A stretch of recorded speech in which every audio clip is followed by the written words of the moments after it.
What is it this time, Alexa? Frida, alam na nilang totoo. Na-confirm na sa DNA test. Please, I need your help. Kailangan ko ng pera.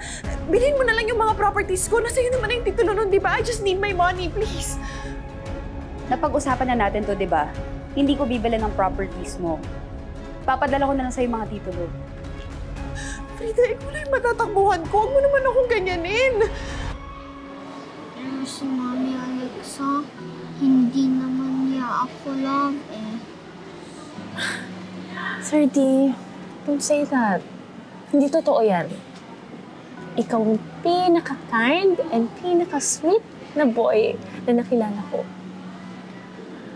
At kahit na hindi ko pa alam noon na anak ka namin, love na kita. Will you stop it, Alexa? You're freaking me out. Hindi mo na pinag-iisipan yung mga desisyon mo. Alam mo, if I were you, umalis ka na muna ng bansa, clear your mind. No! No! Frida, I can't leave, Bobby! I can't leave without him!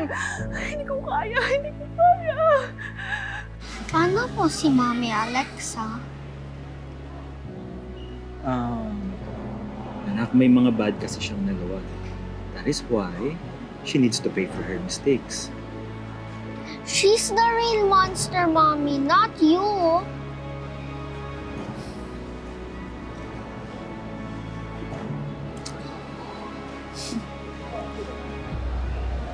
Kain na. Ano gusto mo? Ito ba? Try natin to? Ito si Sir D.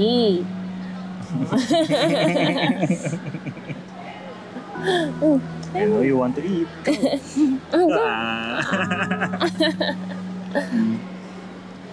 Cheers. Wait, I need to pee po.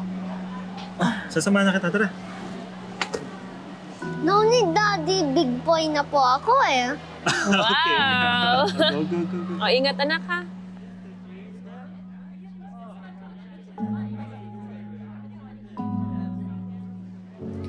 Sabi sa'yo eh, may intindihan ka ni 30.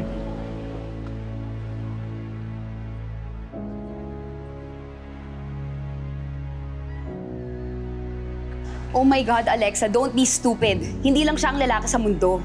Paano kung hindi lang yung pagiging mastermind mo sa embryo switch ang mabunyag, ha? Paano kung pati yung ibang krimen? Alexa, mas mabuti pa talaga umalis ka na.